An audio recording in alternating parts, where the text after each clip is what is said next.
సహచర మంత్రివర్గ సభ్యులు కొండా సురేఖ గారు, అదేవిధంగా child protection chairperson Sita Dayakar Reddy గారు, ఫహీం సంబంధిత కార్పొరేషన్ చైర్మన్ గారు, చిన్నారి పిల్లలు, అంగన్వాడీ టీచర్లు, ఉన్నతాధికారులు కార్యక్రమంలో పాల్గొని రాష్ట్ర ప్రభుత్వం ప్రతిష్టాత్మకంగా భావించి ఆరోగ్యం మీద ప్రత్యేకమైన దృష్టి పెట్టాలన్న ఆలోచన ఈనాడు రాష్ట్ర ప్రభుత్వం చేస్తుంది. దీనికి ఒక నేపథ్యం ఉన్నది. దేశ స్వతంత్రం వచ్చినప్పుడు ఈ దేశంలో ఆహార ధాన్యాల కొరత, కరువు కాటకాలతో ఆకలితో మరణించేవాళ్ళు. ఆనాడు ఒక మనిషి యొక్క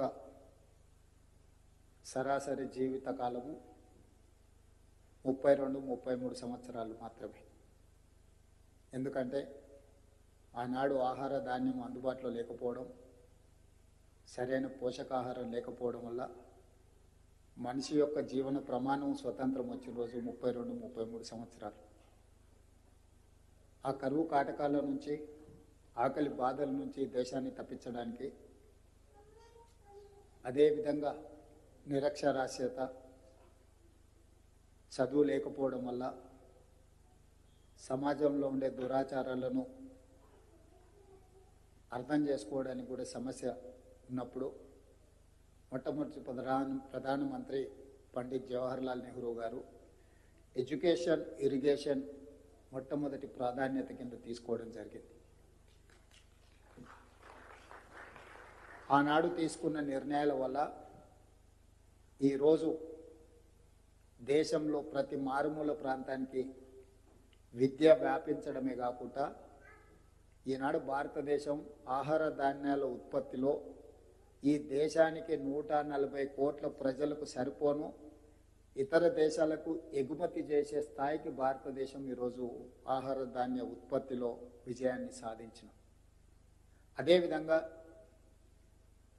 మొన్న ఈ మధ్యకాలంలో జరిగిన సర్వేల ప్రకారం ఒక మనిషి జీవితకాల ప్రమాణము 73 సంవత్సరాలకు పెరిగింది. స్వతంత్రం వచ్చిన రోజు 32-33 సంవత్సరాలు ఉన్న ఒక మనిషి సగటు జీవితకాలము ఈరోజు 72-73 సంవత్సరాలకు పెరిగింది అని అంటే ఈరోజు ప్రజలందరికీ ఆహారం అందుబాటులోకి రావడమే కాకుండా ఆరోగ్యం పట్ల అవగాహన పెరగడంతో మన జీవన కాలం పెరిగింది. అయితే ఇది కూడా సరిపోదు. మనం సరాసరి 100 సంవత్సరాలు మనిషి బ్రతకడానికి అవసరమైన ప్రమాణాలతో ఈరోజు మనం జీవించాలి అని అంటే చిన్న పిల్లలకు పౌష్టికాహారం ఇవ్వాలి. ఈరోజు ఆహారానికి ఎవరికి ఇబ్బంది లేదు, కానీ పౌష్టికాహారం అవసరం ఉన్నది. ఈరోజు ఫుడ్ సెక్యూరిటీ ఉంది, కానీ న్యూట్రిషన్ ఫుడ్ లేదు. అందుకే ఈరోజు ప్రభుత్వము తల్లి గర్భం దాల్చినప్పటి నుంచి మదర్గా తీసుకోవాల్సిన జాగ్రత్తలు, గర్భంలోనే ఉన్నప్పుడు పిల్లలకు ఏ రకంగా పౌష్టికాహారాన్ని అందించాలి, ఏ రకంగా తల్లి జాగ్రత్త తీసుకుంటే కడుపులో ఉన్న బిడ్డ ఆరోగ్యవంతంగా పెరుగుతుంది, పుట్టిన తర్వాత వాళ్ళు ఇంకా వాళ్ళ ఆరోగ్యాన్ని మెరుగుపరచాలి అంటే పౌష్టికాహారం ఏ విధంగా అందించాలి. ఈరోజు ఈ అన్ని అంశాలను మనం చర్చించి పుట్టబోయే బిడ్డకు తీసుకోవాల్సిన జాగ్రత్తలు, పుట్టిన తర్వాత బిడ్డ యొక్క ఎదుగుదలలో తీసుకోవాల్సిన జాగ్రత్తలు, ఎదిగిన బిడ్డలకు చదువు, సంస్కారము, సమాజంలో గౌరవం ఏ విధంగా తీసుకురావాలి, వీటన్నిటి మీద కూడా ప్రభుత్వం ప్రణాళికబద్ధంగా ఆలోచన చేసి ఇలాంటి కార్యాచరణలు అన్నిటినీ తీసుకుంటున్నాం. అయితే ప్రభుత్వం ఎంత మంచి ఆలోచనతోని ఎంత మంచి కార్యక్రమాన్ని తీసుకొచ్చినా దీన్ని అమలు చేసే క్షేత్రస్థాయి సిబ్బందే ప్రభుత్వం యొక్క గుర్తింపు, గౌరవం.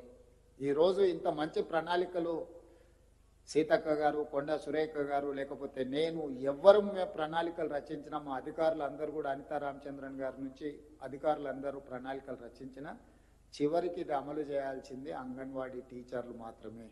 ఈ ప్రభుత్వం గురుతర బాధ్యతను మీ మీద పెట్టింది. మీ మీదనే నమ్మకము, విశ్వాసం. మీరైతేనే ఈ కార్యక్రమాన్ని పకడ్బందీగా అమలు చేసి పేదల ఆకలితో పాటు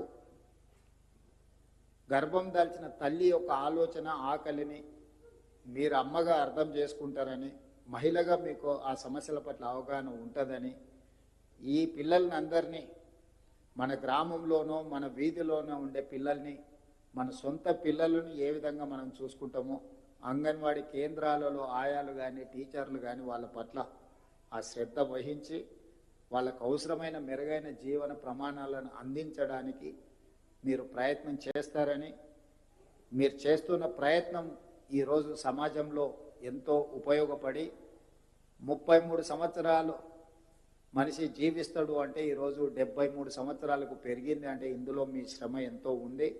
భవిష్యత్తులో మీకు అవసరమైన అవసరాలను తీర్చడానికి కూడా ప్రభుత్వం స్పష్టంగా ఆలోచన చేసి కార్యాచరణ తీసుకొని ముందుకు వస్తుంది. ఎక్కడైనా ఏదైనా అమలు చేసే క్రమంలో కొంత ఆలస్యం జరగవచ్చు, కానీ అవకాశం రాకుండా పోదు. మీ సమస్యలు ఏమున్నా కూడా ఎప్పటికప్పుడు సీతక్క మీతో చర్చిస్తూనే ఉంది. ఈ ప్రభుత్వం కూడా ఏమాత్రం ఆర్థిక వెసులుబాటు కలిగినా మొట్టమొదట మీలాంటి తల్లులను, ఈ పిల్లలను క్షేమంగా చూపించే అంగన్వాడీ వర్కర్సు, అంగన్వాడీ టీచర్ల విషయంలో ఈ ప్రభుత్వం కుటుంబ సభ్యులుగానే భావించి మీ సమస్యలను పరిష్కరించి ఈరోజు మీకు అందుబాటులో సెల్ ఫోన్ తీసుకొచ్చిన, రేపు గ్రామాలలో కిరాయి భవనాలలో ఉన్న వాళ్ళని మీరు అందరినీ సొంత భవనాలలోకి మార్చాలన్న కార్యాచరణ రాబోయే 3 సంవత్సరాలలో రాష్ట్రంలో ఎక్కడ కూడా అద్దె భవనాలలో అంగన్వాడీ కేంద్రాలు నడవడానికి వీల్లేదు. 100% సొంత భవనాలకు తరలించడానికి అవసరమైన కార్యాచరణ నిధులను రాష్ట్ర ప్రభుత్వం కేటాయిస్తుంది. మీరు ఆ కార్యాచరణను సిద్ధం చేసుకోండి. మీకు అందరికీ తెలుసు, అడగంది అమ్మాయిన పెట్టదని.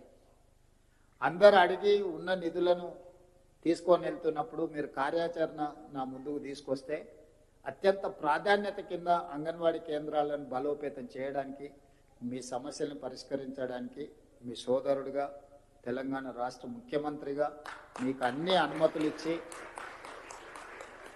ఎందుకంటే ఇక్కడ మనం సరైన విధంగా నిర్ణయాలు తీసుకోకపోతే మొదటి 6 సంవత్సరాలలోనే పిల్లల యొక్క ఎదుగుదల, ఆలోచన యొక్క ఎదుగుదల నిర్ణయించబడుతుంది.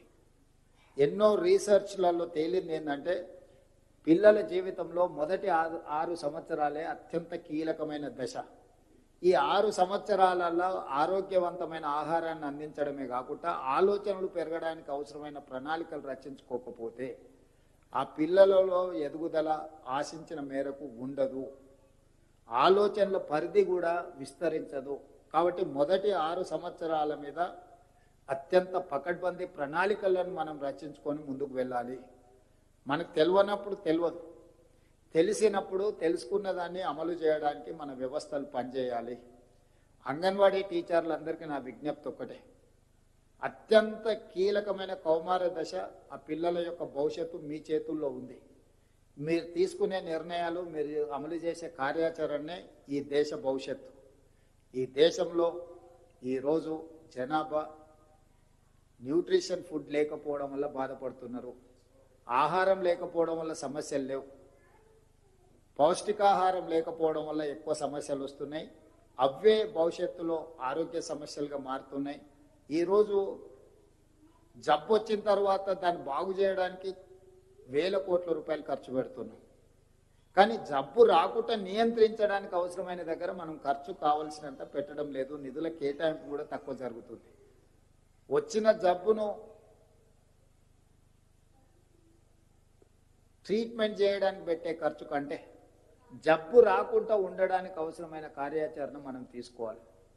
అది అంగన్వాడీ కేంద్రాలలోనే మనం మొదలు పెట్టాలి. మీరు ఆ విధంగా ఈ కార్యాచరణ ముందుకు తీసుకెళ్ళండి. ఇంత మంచి కార్యక్రమాన్ని ప్రారంభించినందుకు, దీన్ని రాష్ట్ర స్థాయిలో విస్తరిస్తున్నందుకు అధికారులకు, మంత్రి గారికి మరొక్కసారి అభినందనలు తెలియజేస్తూ, ఈ కార్యక్రమంలో పాల్గొన్న అందరికీ, పిల్లల తల్లులు, అదేవిధంగా మా అంగన్వాడీ టీచర్లందరికీ కూడా అభినందనలు తెలియజేస్తున్నాను.